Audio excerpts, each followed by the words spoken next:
মন্টুদা, তুমি দুধ বেচো তো? হ্যাঁ বেচি। তুমি কে বলছো? আরে বললাম তো, বাপি বলছি।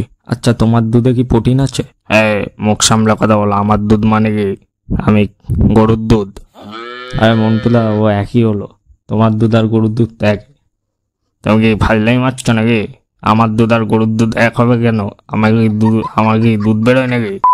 না, তোমাকে তো পাড়ার ছেলে বলে দুধ দুধ বলে কাটি মারে। এই দেবো, হ্যাঁ মারা আড্ডা মারছো তুমি আমার সাথে?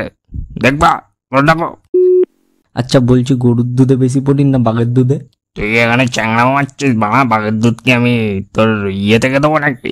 হ্যাঁ না মন্টুদা, তুমি তো সব রকমই দুধের ব্যবসা করো, একটু বাঘের দুধটা জোগাড় করে দাও না। কত করে কেজি? বাঘের দুধ খেতে ফোন করেছো? আড্ডা মারছো তুমি? একবার নাম্বারটা পুলিশকে দিয়ে দেবো। আমি সত্যি বাঘের দুধ নেবো। আমাকে ডাক্তারে বলেছে রাতে একবার, দিনে একবার, দুপুরে একবার, ভোরে একবার। হ্যাঁ খানা মারা, কুত্তার দুধ খা তুই, বাঘের দুধ খাবি মারা। তুমি এখানে ফোন করে চ্যাংড়াও মারছো। পুলিশ যখন তোমার তখন ভালো লাগবে, ঠিক আছে? গরুর দুধ যেখানে বেঁচে সেখানে বাঘের দুধ চাইলে তুমি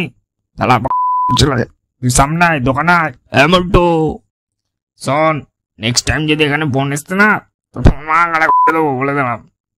যেন ফোন না আসে।